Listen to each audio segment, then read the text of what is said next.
always knew that in the long term, I didn't want to be a corporate man my whole life. I wanted to do something entrepreneurial and trade my own money, and trade for myself. And that decision was made much easier after the financial crisis, because really what it meant was that, as I explained to you, with these two clients, these were two out of about several hundred clients that we had, who had all lost a hell of a lot of money in the market crash. And I looked at the situation and I thought, well, pretty much the business that I've built over the last 6 years has been decimated. It's literally been flattened to the foundation. And if I stick around at BOE, it's going to mean a rebuilding process. And if I'm going to rebuild something, I may as well leave and go and build something for myself. So I took the decision then to leave the corporate world. And I did a short stint at Imara for a while, but I also started my Traders Corner business. And it's actually 5 years old this month. We started in August 2009. And the real vision for starting Traders Corner was that I wanted to promote proper trading principles. Because I felt that there was nobody out there in the financial media talking to short-term traders who are trading in leveraged products like CFDs and futures. There's certain fundamental principles that you need to adhere to if you want to trade the market successfully. But there was nobody preaching that stuff, nobody teaching it, nobody giving it any coverage in the financial media. It was all about, the financial media was very much aimed just at long-term investors, talking about growth rates and PE ratios and dividend yields and all these things, which is fine. But when you're a short-term trader, it's very different. Markets are driven by short-term emotions of the players in the market, driven by sentiment. So it's a very different thing if you're trading short-term to if you're investing. And I'll explain the difference to you in a moment. But my feeling was that there was nobody doing that. So I started Traders Corner, and the vision and the motto of Traders Corner is promoting proper trading principles. And that's when I started the TV show. And on that TV show, I don't know how many of you have seen it. It's just as a show of hands. A couple of you, okay. It's on tonight at 8:30 if you're not doing anything. The show's on a Tuesday night. And what that was is I put up 250,000 Rand of my own money at the start of each year, and I trade that money on the show, utilizing and providing education at the same time with real trading examples and using the proper trading principles that I try and preach to everybody to show that it does work. And at the end of each year, whatever profits I've made, I then donate to charity. And I'm happy to say it's done very, very well. So I've so far donated 389,000 Rand to charity in the last 5 years since starting the Traders Corner TV show. And this year is going pretty well so far as well. I'm up 40% for the year to date, which is good. And it's really quite a consistent, simple message that I'm pushing out there around promoting proper trading principles. It's just managing your risk, managing your greed, looking for high probability trading opportunities to take advantage of. And that's really what I do with Traders Corner. I said I would explain to you the difference between trading and investing. So for me, they're actually very different. And it's important to understand the difference if you're going to do one or the other. So let's start first of all with investing. Investing to me is a relatively passive thing to do. You're not buying, selling, buying, selling, buying, selling all the time. You generally ideally want to buy decent, good quality companies. You buy those companies because you have a long-term investment outlook. You like the company, you like the management, you like the industry that they operate in, you like the prospects of those companies going forwards, and you see growth in those companies. You also want to earn the dividends from those shares and reinvest those dividends back into the market. Reinvesting your dividends is one of the most important ways to build wealth, because that allows you to compound your returns. The instruments that you will use are typically physical shares. You won't take leverage. You won't use derivative instruments like CFDs or futures. You'll buy physical shares to invest.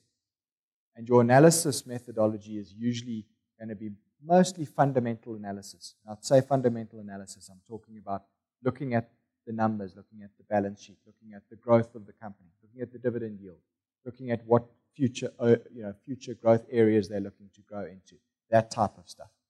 And as I say, it's a relatively passive thing. You generally buy and hold. That's investing. Then trading, on the other hand, is very, very different. Trading is a much more active thing to do. You'll be buying and selling far more regularly. You would use different products to trade. You can typically use leveraged products like CFDs or futures, which allow you to take your capital and leverage it up a bit. Against that, you also need to employ a very, very strict risk management process and know exactly how much your risk is and how to manage that risk at any given time. You're looking to try and capitalize on short-term movements in the market. And short-term movements in the market are typically driven by sentiment. Sentiment is the collective emotions of you and me and everybody else in the market who happens to be there, making prices move. If buyers are stronger, prices move up. If sellers are stronger, prices move down rather. And as a trader, you're simply wanting to try and capitalize on that movement and align yourself with the stronger force, as it were. If the buyers are the stronger force, you want to be long, expecting prices to go up. If the sellers are the stronger force, you want to be short, expecting prices to go lower. That's trading. It's, as I say, very much more active. You'll be buying and selling far more regularly. Your analysis tool, I find technical analysis actually works the best when it comes to trading. Technical analysis involves looking at graphs, looking for patterns, which have statistical reliability in terms of repeating themselves over and over and over. And to me, technical analysis is the best tool to use to actually measure market sentiment and the collective emotions of everybody in the market. So when it comes to trading, I stack my analysis very much in the favor of technical analysis, looking at the graphs. If you want to consider the difference, you could almost argue that trading is like dating and investing is like marriage. Okay? You know, investing, you're there through thick and thin and ups and downs, right? You sit it out, you ride out the volatility. Trading, on the other hand, is far more short-term. You know, if you're not getting any action, you move on. That's the difference between the two. Trading is very much more exciting as well, as you can obviously imagine. An interesting little fact for you: if you started with 100,000 Rand in a trading account today, and you were able to consistently grow that account by 4% per month, like I said, after 5 years, that 100,000 Rand will be worth R1 million. And it's only 4% per month that you need to generate to achieve that kind of return, compounded, obviously. And it's not that difficult to make 4% per month. I think the difficulty is, though, and why people fail at trading, so many people fail at trading, is because of the greed factor. They don't want to turn their 100,000 Rand into R1 million over 5 years. They want to do it next week. Right? And they get greedy, they overexpose themselves to the market, and then things go wrong, and they wipe out. And it's unfortunately, the statistics are not very good when you look at the percentage of people that actually make money as traders. Something like 95% of people who try and trade their own money with leveraged instruments like CFDs generally bomb out. 5% stick around and make some money, and there's only a very small slither of people at the top who probably make a lot of money trading their own capital. So for those of you who are looking to trade or wanting to start out trading, what I would say to you is dedicate 5 years of your time to learning about the market, and dedicate a certain amount of capital to it as well. Depends on what you can afford. But, you know, this is an educational institution here. You want to get any sort of education under your belt. You want to become a chartered accountant or an architect or a lawyer or a doctor or whatever it is, right? You understand that there's several years of study involved, and there's several years of school fees to pay to get that profession or that qualification, right?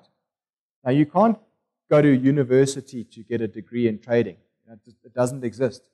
Trading is very much an on-the-job thing.